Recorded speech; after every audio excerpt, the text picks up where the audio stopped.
Sa ating mga coach, grabe, sobrang intense na naging battle natin last week. Lalo na nung, syempre, makatikim kayo for the first time ng backstage steal na natikman ni Coach Billy.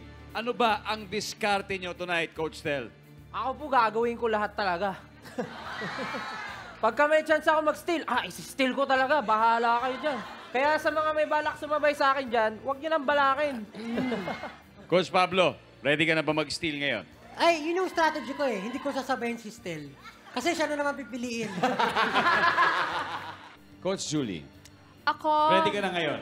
feeling ko kapag nagkaroon kami ng magic na tinginan eh. Oo, like yung moment na yun, syempre, di ba?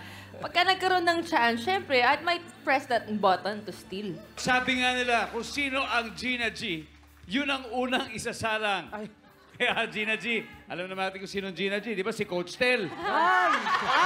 Kaya unahin na natin ang Stelbound. Yun pala Sino? yun. Coach Tel, sino sa mga talents mo ang unang papasok sa battle ngayong gabi? Kung alam ko lang na yun pala yung requirement, sana pala hindi ako nag-Gina G.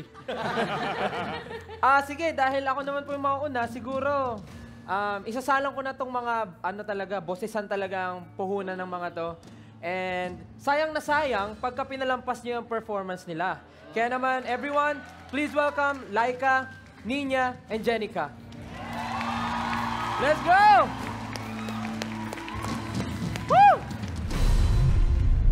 Hindi po namin in-expect na kami po yung magka-grupo. Nagulat po ako kasi ako lang po yung malaki po sa grupo, tapos yung mga ko po maliliit. Kala ko po talaga, yung kagrupo namin si Laika, 15 years old, kala ko.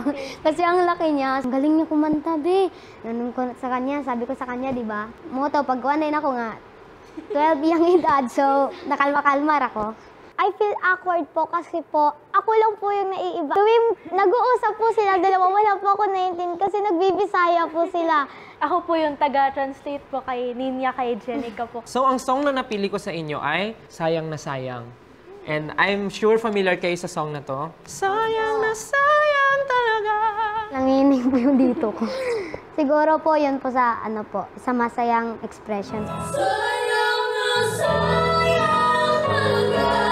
So gusto ko maramdaman pa yung konting emosyon mo. Konting-konti lang naman kasi okay na ako dun sa mga angat, okay na ako dun sa bitaw mo. Next naman si Nina, gusto ko ihatid mo lang ng maayos. Yung gusto ko stable, more confident. Nagustuhan ko kay Jenica, sobrang confident siya. Ang sarap niyong pakinggan. Ang ganda-ganda. Dapat yung ending, dapat walang aangat, dapat walang mas malakas. Good job. Good luck. Congratulations. Bisag na gyapon ta friends gyapon ta ha, bisag kung kinsay madaog, friends gyapon. Yes. Good luck girls and let's go. Charot. Let's go.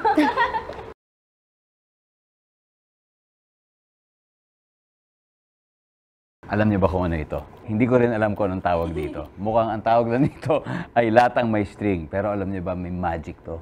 Magsabi ka ng Bisaya na word, tapos itatranslate ko kung sige, tama rin ito. Hello mga silingad.